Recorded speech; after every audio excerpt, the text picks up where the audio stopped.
Yo, what up, sis? We got special, Hey, we got special guest Shantae Marlena Lewis in the building. And the name of the hello, show is hello, hello. He's the DJ, She's the Actress. Let's go.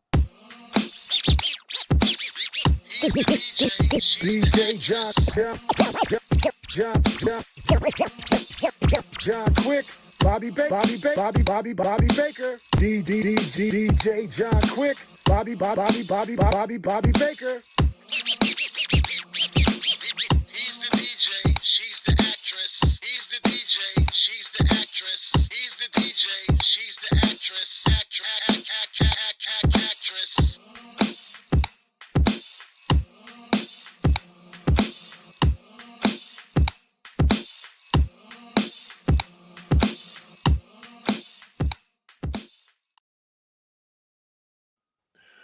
What up, sis? First of all, Hello. I gotta welcome you and everybody else to another episode of He's the DJ, She's the Actress. Now, normally I'm here with my other sis, Bobby Baker, but she's on set for OWN TV. She's going to be in season 2 of David Makes Man. So that's that'll be three amazing. shows, That's three amazing. shows in one calendar year that she'll be on. So props to her. Love you, sis.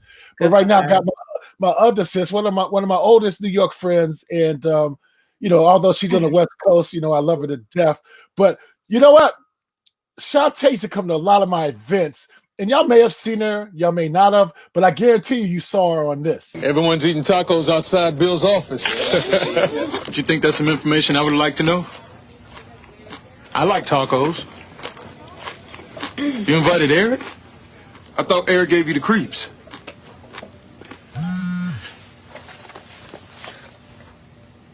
Oh. Yeah. Hey. Don't be left behind. Get it. That commercial still makes me laugh. So can you give us a background of how that all came about? Did you ever think this commercial would end up being like commercial of the year, if I'm not mistaken, in terms of some of these, commercial conferences and things of that nature, marketing conferences? But that commercial is a legend. Tell us about it. Yeah, it is. You know what? No, I had no idea, especially at the time. Like, I went to Sundance right at like when the commercial was airing and literally was hearing people talk about the commercial. It was absolutely hilarious. But it was a simple, the everyday process of going to a commercial audition. I was feeling really good that day. I actually danced my way to the audition because I was in that good of a mood, and it's just back in New York City. And I remember going in, and it was a different format. Normally you have some sides that you have to read, but we went in, they had a whole bunch of people going in the same line, in a whole line, and then they had everyone improv a line, and I was like, I don't improv well. I don't know how to do this. And I brought in a line from the old AT&T commercial, because they gave the setup, and I was just like, well, I guess you can't reach out and touch him. And one of the guys in the line just broke, right? And I was like, oh, I don't know if I did that well. And didn't get a call back at all. Like, there was no call back. And I was like, oh, well, another one down the drain. Next thing I know, they're like, so you're going to be in the fitting tomorrow at such and such time. And I'm like, what? But it was, it was really a blast. It was really a blast. Like, the whole crew from the commercial, we went out and hung out a few times after that because we had such a good time shooting that commercial. It was just really fun. That's wild. I mean, it's always good, I'm sure, as an actress to get work, but to be part of such an iconic commercial, I mean, it's definitely a blessing. And tell the people, like, what are you doing now? Oh, gosh. What am I doing now? So I'm a part of a few groups out here. I've been working on writing and directing. Most recently, I had a script go to Sundance and review for the development track. Didn't make it all the way through, but I made it through for the second round, which is really exciting. But I am working on developing my own screenplays, as well as 3 Men and a Lady. Shout out to you guys. The 3 men and I'm the lady. We develop each other's stories, which cover the gamut of, stories. It may be personal, it may be, history of baseball. We're dealing with American history. So we're working on developing each other's scripts. I have a story right now that what I like to think of myself is I'm in a emotional documentarian. So I write stories that come from my heart, that come from my life, and it's kind of a documentary type of thing where I'm showing the truth that most people don't want to dig into because it's hard to talk about. But I'm not afraid to talk about it. So that's what I'm working on right now. Great. Well, speaking of stories, sis, we got to dive into, file this under as our first segment for He's the DJ, She's the Actress. So the first thing I'm just super excited about, and I'm going to watch it tonight. You know what I'm saying? Actually, I ain't gonna lie, I already watched it. This is what I'm excited about. No spoilers. The final episode of WandaVision has arrived. This place. This is our home. And no one will ever take it from me again. I have everything under control. Are you sure? Marvel Studios. Listen. I love it. It's an alumni of the University of Black Superheroes. this, let me tell you, I'm not gonna spoil anything, but this was definitely one of Marvel's best series. Just storytelling and that last episode. Woo! I'm just gonna leave it at that. Make sure you check out WandaVision, man. I know you. It's funny. It always cracks me up with my sisters, when they talk superheroes. Oh, I know you're a big superhero fan, so are you excited about this? Sis? Yeah, I'm a superhero myself. I'm very excited. From the very beginning, people were hating. They were like, "Oh, I don't know what's going on." First of all, it's Marvel. If you know anything about the Marvel Cinematic Universe, you understand that they are giving you things and they are setting you up for something good.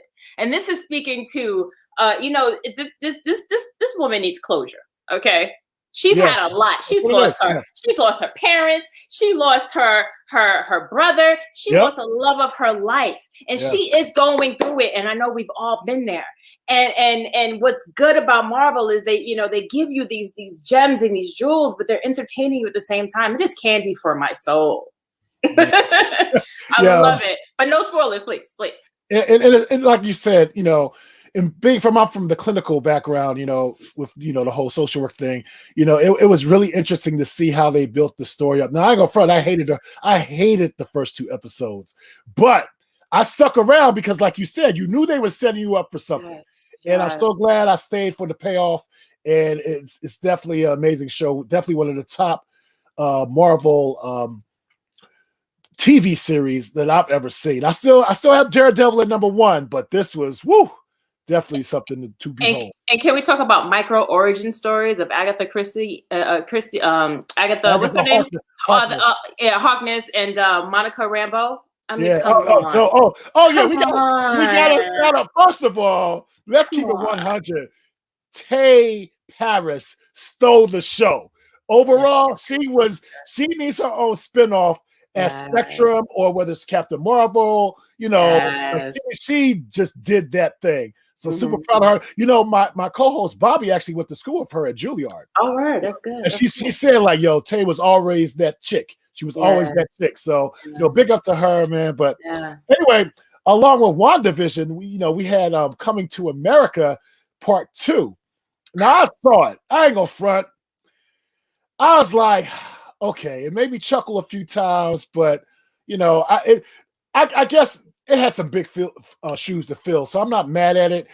I gave it probably like a 2 out of 5. It wasn't horrible, but it was. There were times where it was tough to watch, but I encourage everybody to go to Amazon Prime and watch it, just because we got to support each other. Whether you like it or not, it is what it is. There's no reason to lie about it. So I'm being. You hurt my heart, though. I mean, but like you set me up.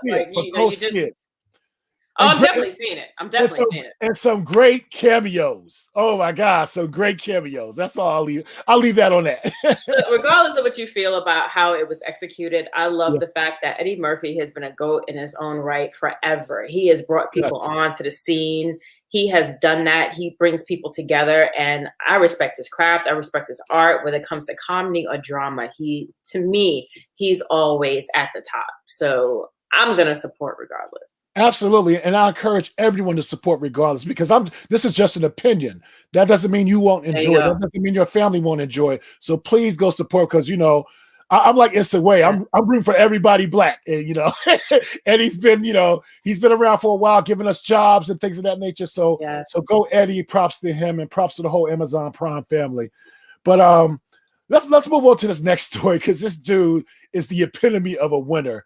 I'm just going to leave it at that. Let's get into this. Music streaming platform Tidal has been acquired by Square in a majority ownership deal. The financial service company will pay $297 million in cash and stock for the significant majority ownership stake in Tidal, and Jay-Z, a Tidal board member, will be added to Square's board of directors. Jack Dorsey, co-founder and CEO of both Square and Twitter, said in a statement, "It comes down to one simple idea: finding new ways for artists to support their work. New ideas are found at intersections, and we believe there's a compelling one between music and the economy.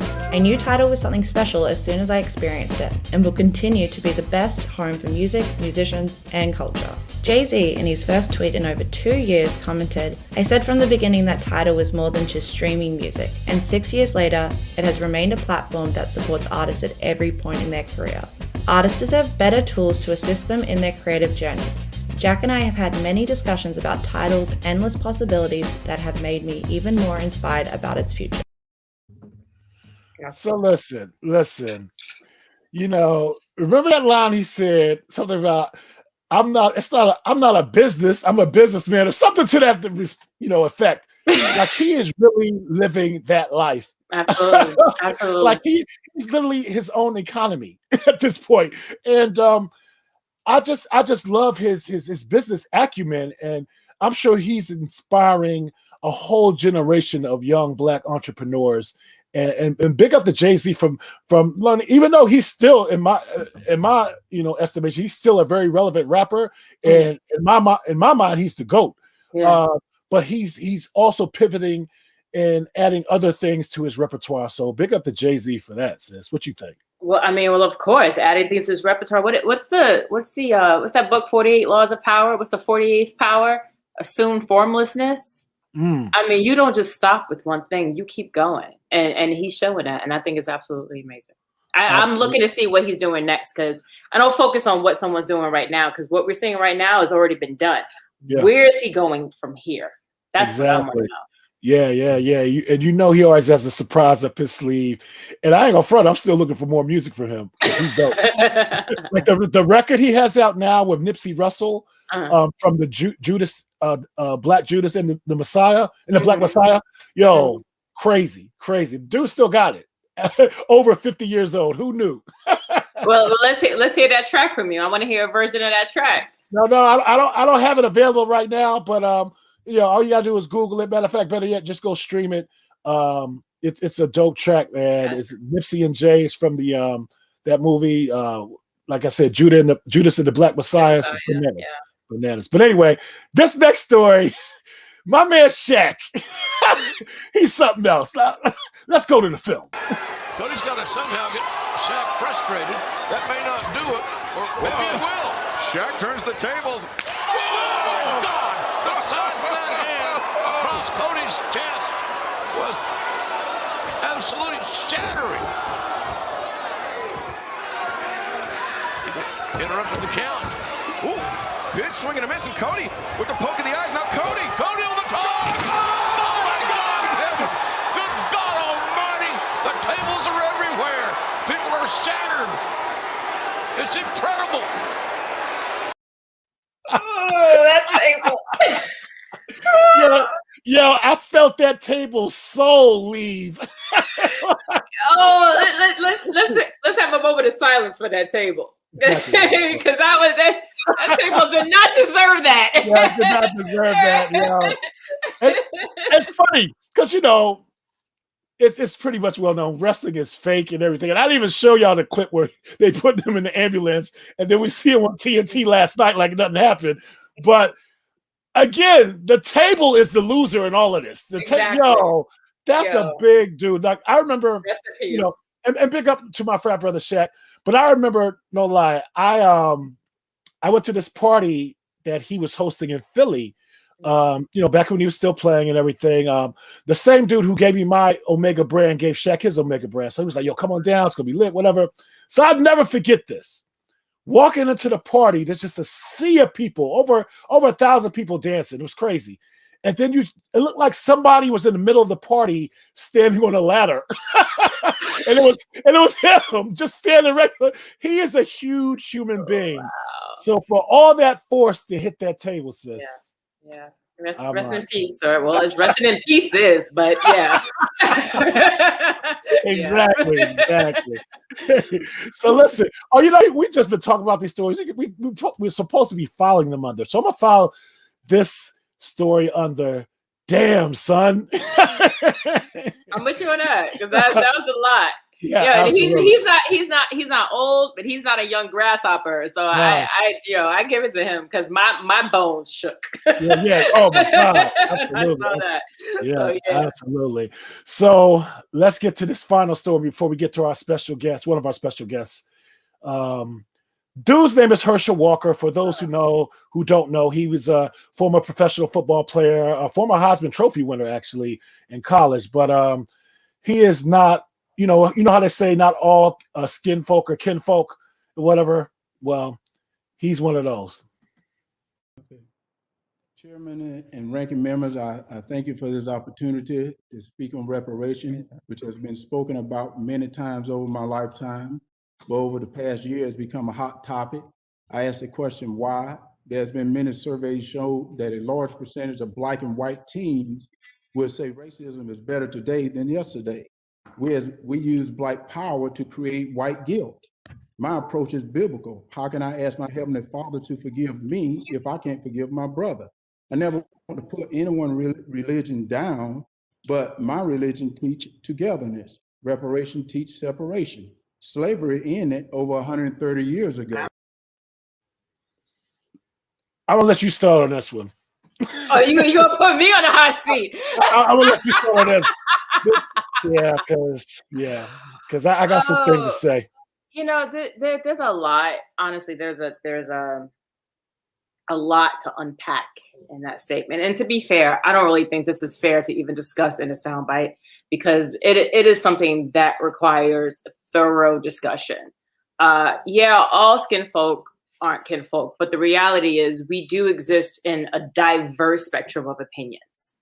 And I read the article, and I don't agree with 90% of what I read. But I do have friends who may be in the same boat or may think, you know what, like, look, I don't want to continue to be looked at as a victim.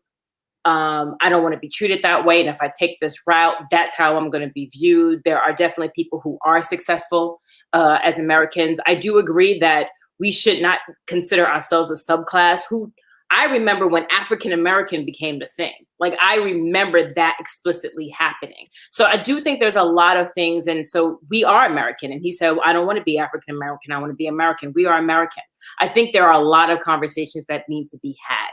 On that note, this is a country that's supposed to be separation of church and state. But in this country, the language of this country, if I trip on something outside of a business, I can sue because I've been wronged.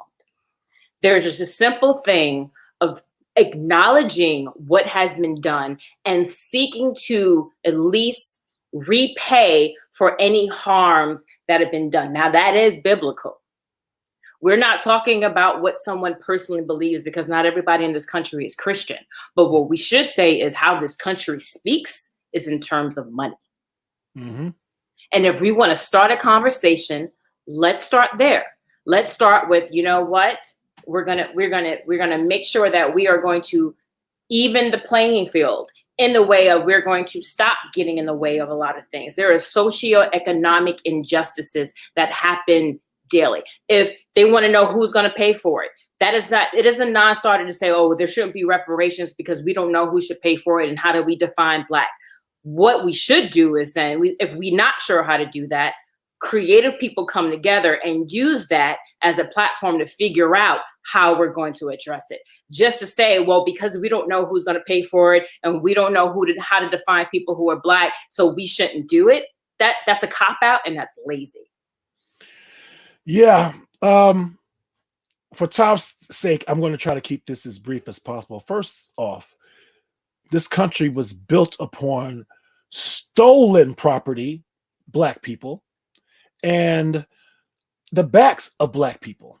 And, you know, I just didn't like the way he just dismisses saying, and I quote, reparations cause separation. Like, really? Like, what? Listen, and he said Black power, you know, that creates white guilt.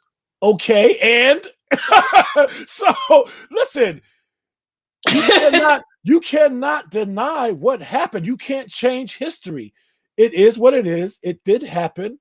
And I mean, I just feel like, listen, the foul position you put Black folks in terms of once they were freed slaves, you know, it was an uphill battle from jump. So yeah, like, I mean, reparations is not something outlandish. Reparations is not saying that, you know, all the white folks of today are racist and we should stay away from. No, reparations is the way of this nation trying to make up for its greatest sin. You know, so, you know, and then he had the quote about, you know, a study says Black teens and white teens say, you know, racism isn't what it was yesterday. How the hell would they know? You know, no, bro. Like that's. I guess I'm saying all this to say is he's the last Black person they should have asked to come to Congress to talk about reparations. That's what I'm saying. Yeah, but you know, it's political. You know, I think about who asked him to be there. Of course. No, so, I get that. You know, when it comes down to who asked him to be there, and he is speaking for a portion of the population, but this is the game that's being played. Yeah. We need to focus on the root of the problem. Absolutely, yeah. So I'm going to file this under. What am I going to file this under? You know what? I'm going to let you file this under because you spoke so eloquently about it. Oh, wait. What are the categories? I don't know. No, you can make up your own category. Any word. File it under something. We gonna file this under sat down. Sit down right now. Sit down. File this under sit your ass down. just for the moment. Just sit down. I'm going to file this under, bro, you might get traded. That's what we'll file this under. But I don't think that would be an insult to him. So like, no, that's true. We'll go with you. But anyway. So listen, let's move on and welcome our next guest. Now, I was supposed to send you a bio on him, but then I started thinking, I said, you know what? I don't need a bio to describe like the excellence that this brother represents.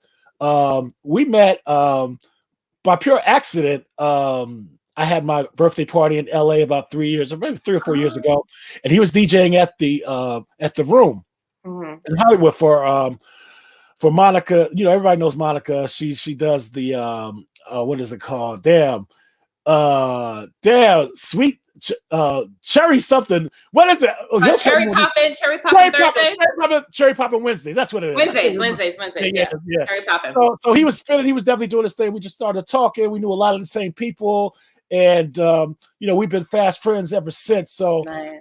But this brother, you seen him on Luke Cage, and right now, I mean, he was actually Tailwind Turner, who is this DJ alias. He's a really dope DJ. Remember the movie Red Tails? The Spielberg, he was in that movie. And he also stars on ABC's and 50 Cent's project For Life. It's a dope story, you know, about the lawyer who, you know, became a lawyer in prison, and then he's doing his thing. But he plays Jamal on it. He's definitely doing his thing. So we're gonna bring him to the stage right now. And just a great friend of mine. I appreciate him coming on because he's big time. Big up Joya Missick, y'all. Yeah. What's going on, man? Hi, hey, Dorian. Hey. Hold on. Let's shout out. First of all, let's shout out the bass resonance in Dorian's mic. Oh, yeah. Yo, bro, you sound I just like got it, man. I've been wanting to use it. Bro, it sounds amazing. You got that whole Lenny Green thing going on, bro. Yeah. So Dorian, first of all, man, thank you for coming on the show. Of course, man. Thanks for having me. Yeah. We family, man. We definitely family. But what I'm gonna do, I'm gonna let Shantae start out with the questions because she's been a big fan of yours from jump. As soon as I told her you were gonna be on the show, she was super excited. Like she was more excited when I told her she was gonna be on the show. I was like, all right. So I appreciate that. You had to throw me out there like that. Yeah, I go front. But anyway, yes. So yes, I absolutely have been a fan, Dorian. So it is. I've actually seen you DJ. We got a little echo here. Yes, Dorian, I think you gotta. Do you have your headphones on? Or any type of headphones? You need. Should I get some headphones? Yeah. Grab some headphones. Yeah, grab some headphones. You can go ahead. Go. We'll just talk to you. We'll take a second. Yeah. We'll talk when you get back. All right. Let me. So anyway, we got to make sure everybody can hear him, and I didn't want to sound like DJ Clue. But so we gonna wait and whatever. And I see we also got our lovely second guest backstage, Zola Williams. Hey Zola, we see you, baby. Zola is a member of the Royal Guard of Black Panthers, Dora Milaje. So we're gonna be talking to her a little later. But yeah, Dorian, like he's a great friend, and I don't even need to talk about what his wife is doing. His wife is also on Luke Cage as Misty Knight, and she also plays a judge on TV, All Rise, which is like one of the top shows. That's a fun show. Yeah, it's really a good show, and she's definitely doing her thing. So let's bring him back. So we good, bro? I still hear. Oh yeah, I was gonna say you got to hook up because I still got that clue in that. Now we good. Yeah, now we good. Oh no, yeah. All right. Go ahead, Shantae. Hit him with the tough, journalistic questions. Oh, see, oh God, I can come with tough questions. You don't want me to do that. My close friends know. Ooh, I have a bite. No, first I want to say, Dorian, it really is a pleasure to meet you. I'm gonna take it back to Premium. Was around the time that I started acting. My mom brought the video home and she was like, you got to watch this. And it was signed by Pete Chapman. So she's like, you got to watch this. And I watched it and I was like, oh my gosh, like watching your performance and Zoe, watching your performance, that was a model for me. I was like, this person is serious about what he's doing. And I could tell from that. And I was one of those people, I see someone who has great energy, who looks like they know what they're doing. They look like they're a good person. I root for them. So I've been rooting for you forever. When I found out Al Thompson was doing Lennox Ave, like I was like, yes, he's about to blow up and everybody gonna know who he is. Like it was just like absolutely exciting. So I'm absolutely happy that everything is happening for you right now in the industry. And I do have a question. So that's nice. You seem like a really chill, laid back dude. And I say that even when I did see you DJ at I think John's last party, at Cherry Poppin', you're there. You were in your zone, just as a DJ. And I just want to know, as an actor, like between acting and DJing, which one? Are your zones the same? Are they different? Which one? How do you tap into your creativity and your passion between both of those outlets? You know what? It's a matter of they're two different kinds, like your left brain and your right brain.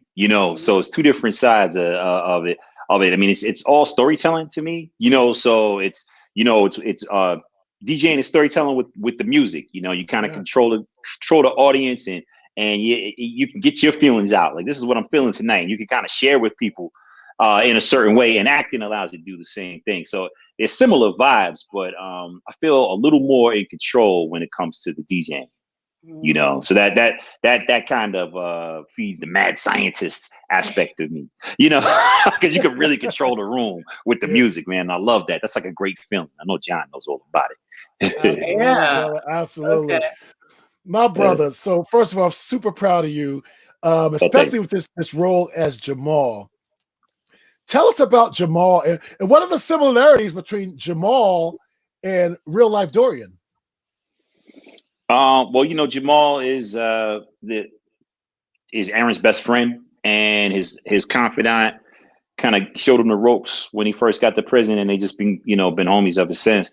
I mean, the biggest thing I take from him that's similar to me is loyalty. You know, I got a lot of really good friends. I mean, Shantae, you brought up Al. Al Thompson's like one of my best friends from way back. I mean, I think me and Al met doing extra work on Belly or something crazy like that. Like we've been homies for forever. You know what I'm saying? Like we literally like learned to shave together. So it's like we've been like best friends since early on. And so that's one thing that I borrow from my personality that I bring into Jamal is like my loyalty to my friends. You know, if I got your back, and that's it. If I walk into the room with you and you get into a fight, I'll fight with you. We talk about it when we get outside. You know, I ain't even got to know what it's about. You know,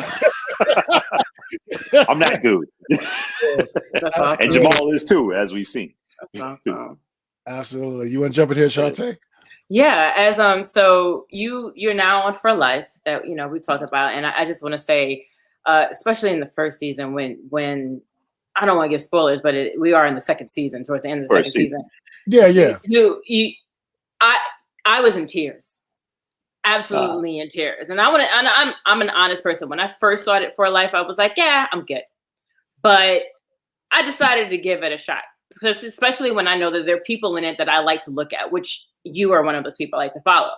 And when I got to your storyline, like deep into it, you took me to another place. When I'm standing there, I'm watching the show and I'm enjoying it, and all of a sudden tears are being jerked from my eyes. It's just like it's an outer body experience because I'm like, what's happening? I know this isn't real, but you found a way to touch my heart, and I'm sure millions of other people. And I'm wondering what your process is when you're delving into a character. How do you break that character down for yourself? Do you rely on a technique, or do you rely on a technique and just let it fly? What do you do for yourself? I mean, each character is different, but with all characters, no matter what, villains or good guys or bad guys, they all start with love. I think that we're all driven by an aspect of love, whether that be a searching for love, the lack of love, feeling not loved. You know what I'm saying? So I usually hang it from there, because I'm kind of I kind of live with my heart on my sleeve. So that's like the easiest way for me to kind of link into a character. And so particularly as it pertained to Jamal, ultimately you saw that he was harboring the secret that no one knew about him throughout the whole time he was in prison. And he buried his love. He did that to protect himself and to protect his love on the outside. He was like, listen, I got to let you go. Like, we can't be involved if I'm going to be stuck here. Like, you need to go off and live your life. And that really puts some, energy behind the character. So that helps you when you're making those kind of decisions, because sometimes you'll read something and there might be a choice that can be made that's very obvious, like, oh, he's just mad here. But if you know where it's coming from, it adds to it adds a little something to it, puts a little spice and zest on it. So that's part of my technique with any character. Even in comedy, everything. Like, just that's literally what I start with. Like, what does this person love the most? Whether it be money, respect. You figure that out, and then you kind of just branch out from there. Yeah, you're digging into the humanity of the character, and that's exactly what you want to do in order to touch audience. Absolutely. Yeah. Absolutely. So listen, how's this whole experience working with 50 Cent? Like, I'm so impressed with this brother, man. Like, he's given so many people that look like us jobs, and also he's putting great talent to the forefront, like yourself. Like, I remember seeing you in that August Wilson play. I can't remember the name of it that I saw you in Los Angeles. 2 Trains Running. Oh, bro. Yeah. And it was that, like, I knew you were a great actor, but it was that point I was like, yo, this dude is special. Like, it's just a matter of the right people seeing him. So when I saw 50 Cent and put you on, I was like, oh yeah, he's definitely on his way, man. So how's that whole experience been working with 50? 50's incredible. He's a dude who's always kind of he's always looking for an angle to he's like a businessman, like a consummate hustler, and so he's always looking for ways, and not even like in a predatory way, but just literally like, oh, that's interesting. Let me find out what the kids are into. It might be a way to make some money there. And so he's like really good with finding things, and he's very calculated. So he's a real good dude to talk to. I love talking to him on set because we are the same age. My family grew up in his neighborhood, so I spent a lot of time in his very specific neighborhood in South Jamaica, Queens, on his block actually. Growing up as a kid, I spent a lot of time over there. I don't know how I do know how he and I never crossed paths. I was a nerd. He obviously was into the hustling thing. Those two worlds don't never come together. Yeah. He was doing something else. Yeah. So, I understand how we didn't really how we didn't cross paths. But because we're the same age, we kind of have the same reference points. And so a lot of the stories that he tells, I'm like, oh, I know those characters. And, I was like, I never went to that side of the street. So that's what y'all was doing over there. Okay. It's just interesting. Yeah, that's what's up. That's what's to up. listen to him, and to see like how everything he's doing is planned. Like he doesn't really fall into anything by accident. It's very specific. I mean, even the whole venture into ABC was a very specific thing. And for us being very different and a departure from the Power franchise, that was on purpose. That wasn't a thing that just happened, or it definitely wasn't a thing that ABC forced him to do, because he was very specific about choosing people. I mean, he told me straight up, he was like, man, I saw you on Luke Cage and was like, I want this guy on my show. Straight up, so it's not like he was sitting around like ABC. And, it happened to be that I'm in good standing with ABC. I've done a lot of things over there. I had a development deal with them. So it was like two things kind of coming together. It wasn't like they said to him, listen, you have to put these people in your show. It was like, these are the people I like. Yeah. Nice. That's what's up. That's what's up. Nice. Shanta, you got another question for him before we get out of here? I do have one more question. So you have longevity in the industry, which is a blessing to have, and you've been going strong.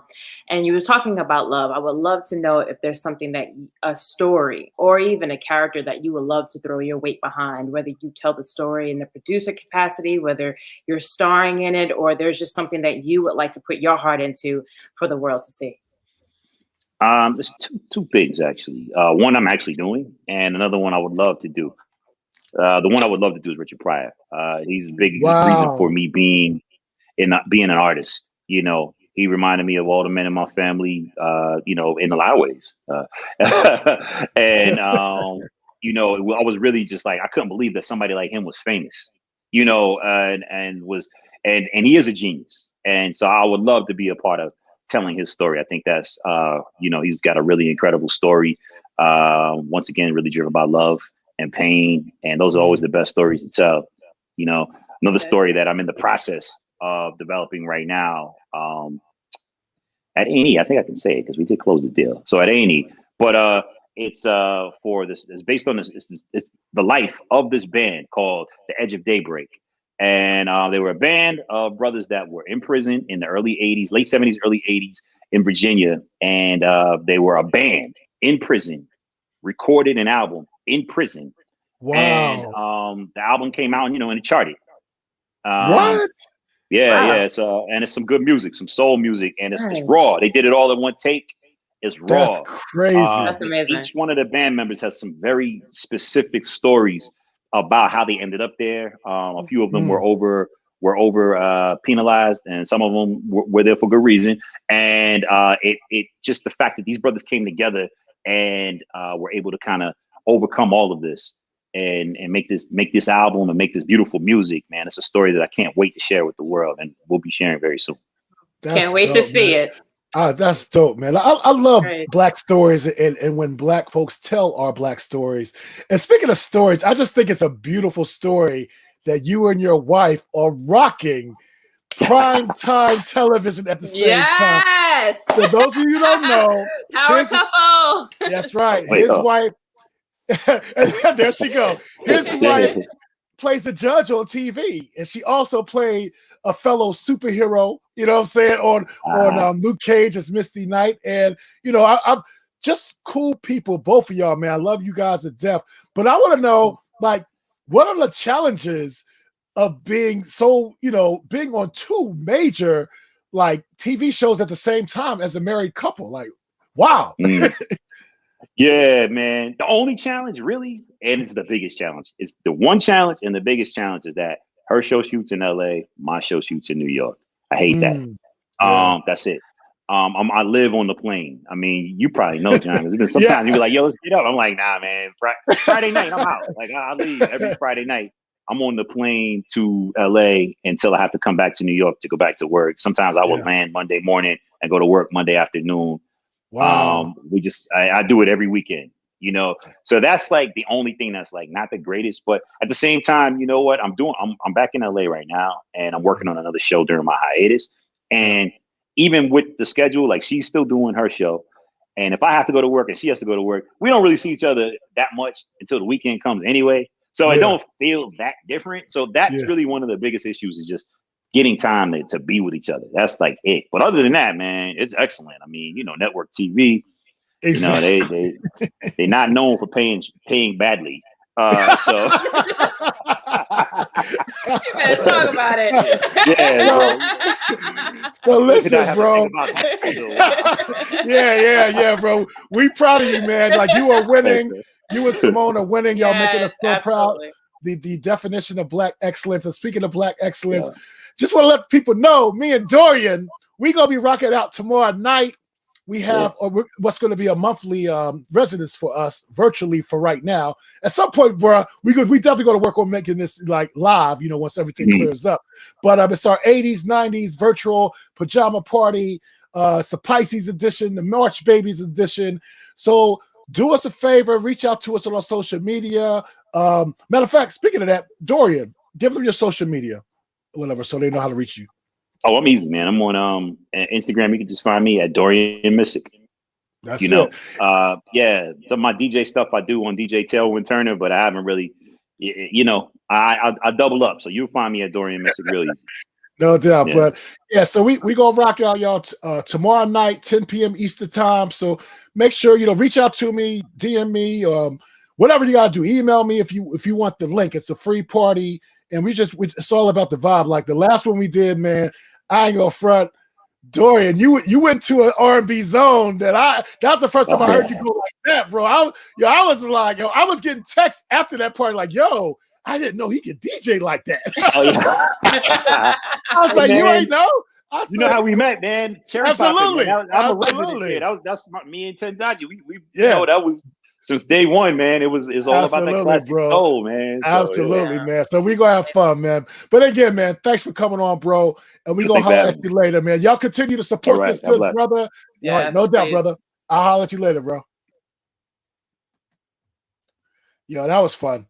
I He's such a calm soul. Like I love it. Like I love that guy. Like that's like my guy. Like how he's talking about being loyal to people. Like he's definitely one of those dudes. If we walked into a place we got in a fight, I definitely would have his back. And then we'd be like, then afterwards I'd be like, yo, what was we fighting for again?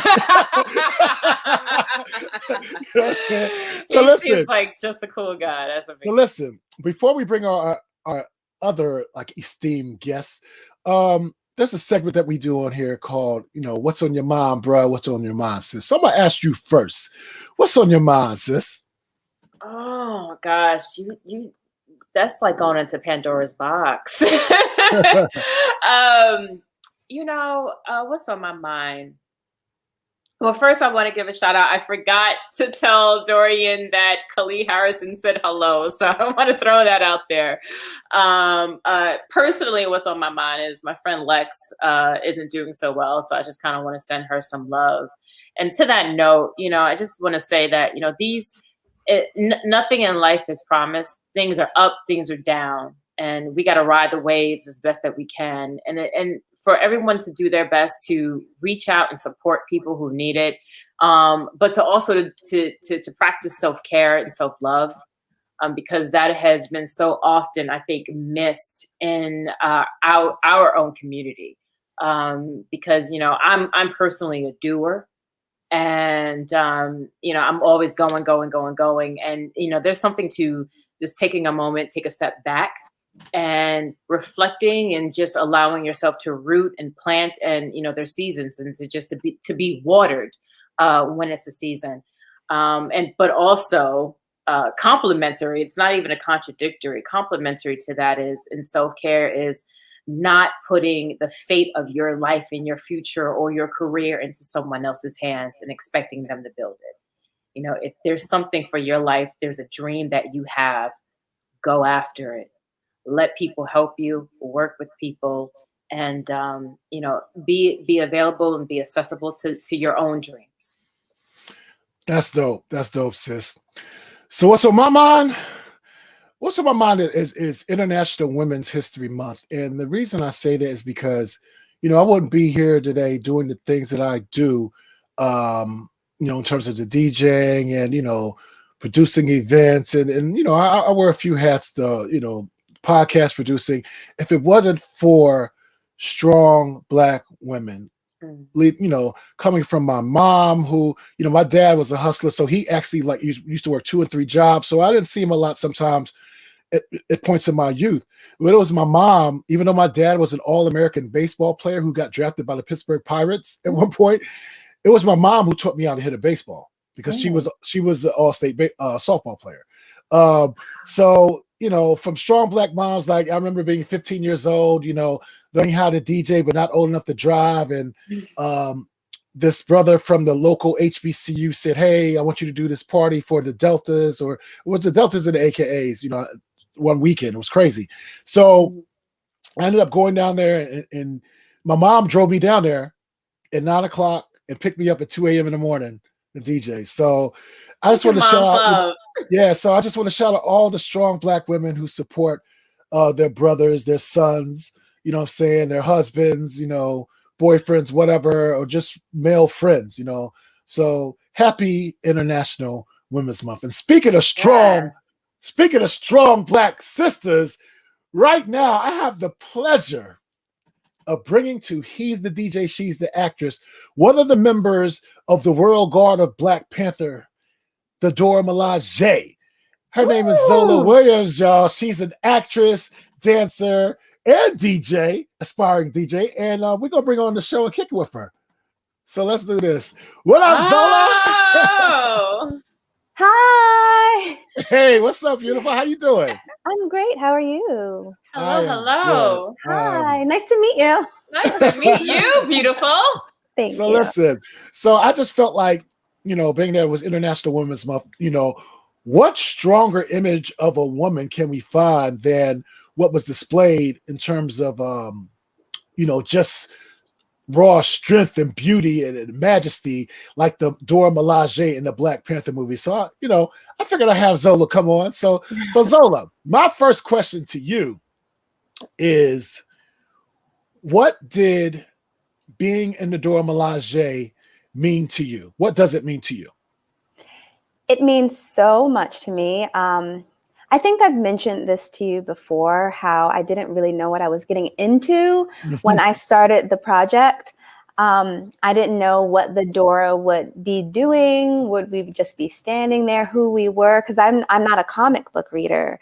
So I just feel so fortunate to learn how strong these women are. We don't need our hair. We're fighting these grown men.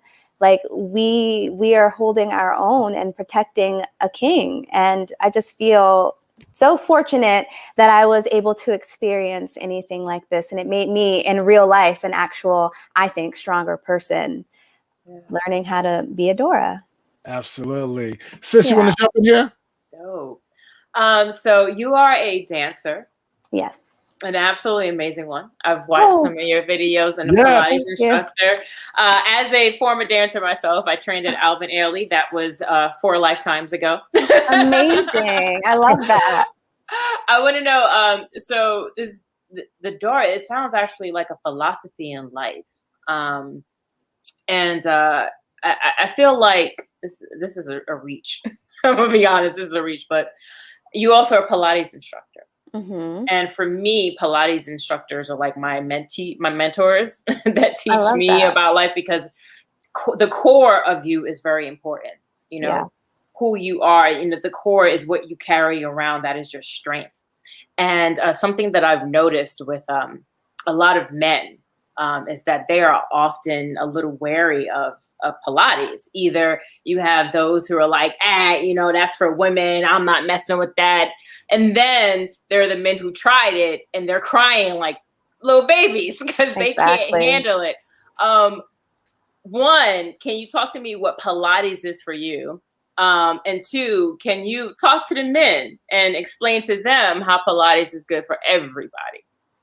Yeah, so I first experienced Pilates when I moved to Las Vegas and I had the money to take Pilates because I was doing The Lion King. I had like a big girl job.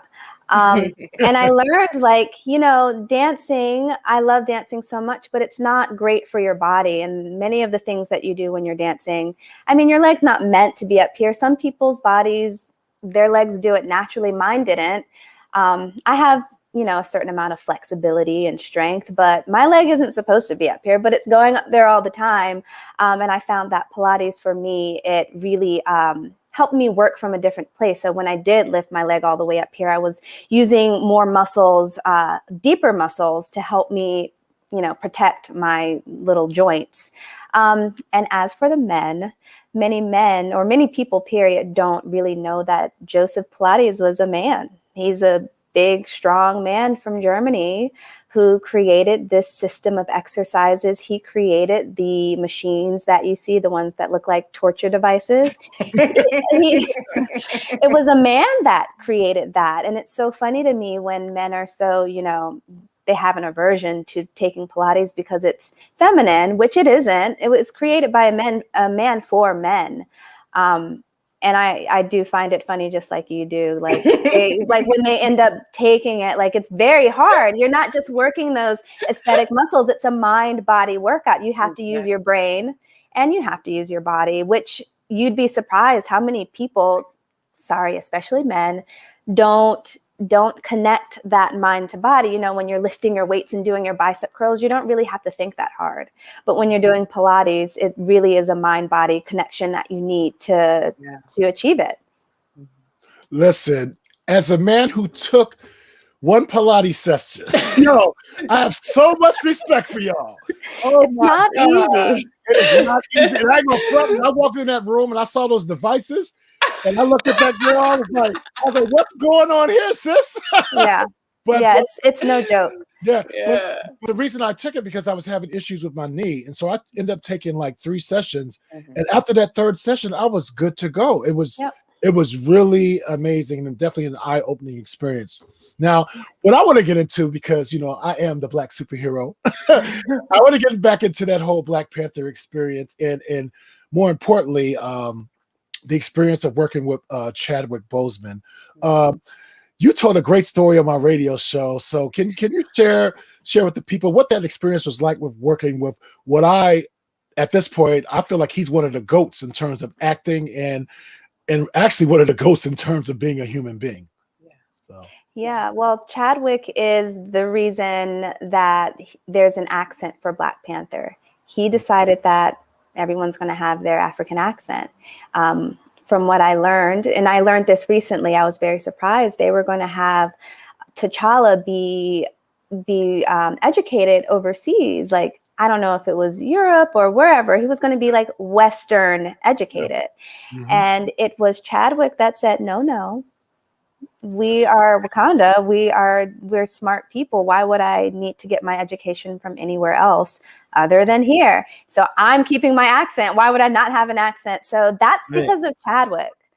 Like that blew my mind. I don't know why that little detail blew my mind, but I think that's amazing. He wanted like I said, I didn't know what I was getting into, but he knew how big this was going to be. And he kept that integrity throughout the entire thing. He brought his African drummers to our rehearsals. So we would be in the zone when we were learning the movements for the Dora. Like, he kept the integrity of the whole thing throughout our whole filming, rehearsal process, and everything. He was a very kind and generous and warm man. He invited us into our home. He invited us into his home. He threw a party for the entire cast every other weekend. Wow. Yeah, on his dime. Like it was amazing. He was a warm, kind, giving man. He would make you feel comfortable. He would greet you with a hug. He made us feel like we were human. Like the Dora, we weren't actors, you know, we weren't Lupita, we weren't Daniel, but all of those people treated us like humans. They treated us like family. And I think we all became very close. So it was very special. And I feel very lucky to have been, I'm going to keep saying that. I feel so lucky to have been a part of any of that. Absolutely. I totally get it, sis. Yeah. Go ahead, Shante. I know you got something. Well, yeah, I just want to piggyback on that for a moment because I remember the night that I met Chadwick, and it was actually right before I went to a party of yours, John, in New York. It was Get a out. Halloween. Yeah, it was the night that Crystal and I were wearing red. Oh yes, I remember. Yes. Oh, I love. Oh my God, that was at Butter. That was at Yep. Butter. Yeah. Yep, and that's the night I met him. And actually, it was the same night. Hold on. Why didn't you bring him? You know, if I could have, I would have. You know, we had a conversation because I think we did invite him because we were all walking from the venue. He directed a play on my boy Nsangu, who y'all have to keep a lookout for him as well on the scene because he's a tour de force. But Chadwick had directed his one-man show, and you know, his being was larger than his body could hold. And I mean, when he looked at you, you felt absolutely seen. You know, I remember the moment I looked at him across the room, like we locked eyes, and it was like I stood there, like he was majestic. And it was the same day he said he knew. I think it was his last audition for 42, and he said he knew. He hadn't been told yet, but he knew he booked it. And it was like watching him was like watching someone who was watching the reel of their future. It was almost like he knew where he was going in life. And he had this warmth that came out of him. I remember one of the last words he wrote to me was, you know, I'll see you again. We'll cross paths again. And it breaks my heart that didn't happen. But, you know, I got to see him. He touched millions of people. So, you know, what she's saying is, you know, absolutely true. He touched people through that screen. He touched people even in a moment of just meeting them. To you as a Dora, there is a video on your Instagram, girl, of you and your the other stunt women, and other Dora. I want to know what that process was like to handle those sticks in such a fashion of strength, of finesse, of coordination. Please tell me about that. Let me tell you something. I didn't know that video existed until yesterday. One of the other doors sent it to me yesterday, like afternoon. And I was like, what is this? Where did this come from? When was it filmed? I vaguely remember filming it when I actually thought about it. But when I saw it start, because it starts with Maia, she's the other girl that I'm fighting with. When it starts with her. I was like, oh, cool, look at Maia. This is going to be a cool fight of Maia. And then I show up, I'm like, what is this? So just that was like a surprise for me. I was like, I got to post this. But just know from day one, our rehearsal was literally like, this is how you hold the staff. Wow. I believe it. Yeah, I believe it. Because we rehearsed for, I would say, I think it was at least a month before we started shooting. I think it was longer than that. The time, it's 4 years ago now. I can't believe it. So the timeline's getting a little crazy for me. But like literally, like we were standing there. This is how you flip your staff. I believe it. Yeah, just hold it in this hand. Now you just go like this, lift it up, spin it, catch it. Like it was very 101 because I don't think any of us had experience with a bow staff. I could be wrong on that because a lot of the other girls were martial artists before, not me and Maya, we were dancing around, but a lot of them did do martial arts for most of their lives. So I'm not sure. I think maybe one of them or two of them had experience with a bow staff, but the rest of us, we were like, what's this? I don't know what this. So we had to start from the beginning, and then we would progress and progress and progress, and then start fighting each other. Like learn these little beats. They would always call them beats. This one is the 4 beat. You hit 1, 2, 3, 4, and that's it. That would be the beat. And you'd be surprised how. Not that it's difficult. Of course, it's difficult, but how. Like even just reacting to a hit, how like hard that is. Yeah. Awkward, like for me, because as a dancer, you know, everything is meant to look effortless, and everything is meant to look, I'm doing all this hard stuff, but I'm still smiling. This is nothing. But with fighting, you're supposed to see the effort. And that was the hardest part for me. Like you have to look angry. You have to get hit and like look like you got hit. But usually, if I'm dancing and I get hit, I have to be like, "Oh, I didn't." Right. Brush it off. Right. So yeah. Right. That's what's up. So listen, now before you get out of here, I would be remiss not to ask you the question of the year. You know, not too long ago, Marvel shared that for Black Panther 2, they would not be recasting the role of T'Challa. And, you know, I have mixed feelings about it. I definitely see it from both sides. But, you know, for our listening audience, I'm sure they would love to get, you know, your thoughts on whether they should recast T'Challa or not.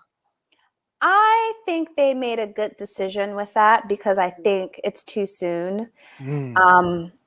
I would understand if it were more of a political thing. You know how like certain characters, something happens and then all of a sudden there's a new version of this character for the next movie. And you're like, well, what happened? But I think because Black Panther is what it is and so much of it is what it is because of Chadwick, I think at this point it would be, this is my opinion, I just think it would be a little disrespectful for them to replace him at this moment. Maybe the next movie, maybe later on down the line. I'm sure they'll figure it out. It's Marvel, they're geniuses. They always figure out a way to tell their story and they always do it amazingly. But I think in my humble opinion, I think they made a good decision. I don't know what they're going to do. I don't know how that's going to work, but seeing someone jump into that character at this point, I don't think would be a good idea. Hey, Zola, I already got the idea. I already know what they should do. Y'all want to hear my strategy? Tell us. What's this? All right. So in Marvel comic book mythos, there is a run called Black Panther and the Crew. And that's when Black Panther decides to go hang out in America with Storm, Falcon, Misty Knight, Luke Cage, and this character called Manifold, and they're all up in Harlem just hanging out, you know, dealing with crime up there. So there was the point where he was not in Wakanda. So I think that could be a reasonable explanation, and then they could bring him back in the following film, you know. But that's just, you know, me thinking of my superhero stuff. But listen, Zola, I'm so happy you decided to jump on with us, man, and I really appreciate you. You're such a sweet soul, and I wish you nothing but more success. And I hope you end up. I know they're coming out with not only a Black Panther 2, but World of Wakanda is going to be on the Disney Channel as well, which is going to be a series. So many opportunities for people who look like us, and I'm sure you'll be right in the mix. Yes, amen. I surely hope so. And me and Shantae will be like, "Yo, we know her. Yes, that's our girl." Absolutely. All right, sis, we gonna holler at you. Oh, before you get out of here, let the people know how they can reach you on social media. All platforms at Pilates by Zola. Twitter, TikTok, Instagram, all of them. Check it out, everyone. There's some dope videos on there. Oh, her videos. Listen, I am a big fan. Like, her videos are bananas. Thank you so much. No doubt. All right, sis, we gonna holler at you later. Take care. Thank you for having me. Bye. Bye. Hold on, let's get us even. I'm looking like your son over here. Well, you know it is what it is. So listen, sis, I hope you enjoyed yourself because this was a lot of fun. Thank you. I appreciate you having me. I appreciate Bobby allowing me the space to be here to help you out and her out while she's gone for this short break. No doubt. But no, I appreciate it. Thank you for having me. No doubt, no doubt. So listen, this is the final word. Honestly, my final word is just I just feel blessed to have friends like yourself who, when because Bobby's doing her thing and I'm so happy for her, like she's literally blowing up. But for you to just step up and like, oh, I got you, John, don't worry about it. And no questions, right? I was like, okay. Yeah, exactly. I just appreciate it. So that's my final thought. What you got for me, sis? You know what? I'm gonna piggyback on that and just say gratitude. Just my final thought is gratitude will free you from anything that ails you. And it will dock you right into what Dorian was talking about. It will dock you into that love that we need to share, we need to receive. So gratitude to you, gratitude for all of the things, whether I felt they were negative or positive, that got me to the place of happiness in my own soul. And I just want everyone to take gratitude in their own lives. That's beautiful. So, y'all, that's episode 3. We'd like to thank Zola Williams and, of course, my boy Dorian Missick. Make sure you support those two brothers and sisters. But in the meantime, we are out. Let's go. DJ John Quick, Bobby Baker, DJ John Quick, Bobby Baker.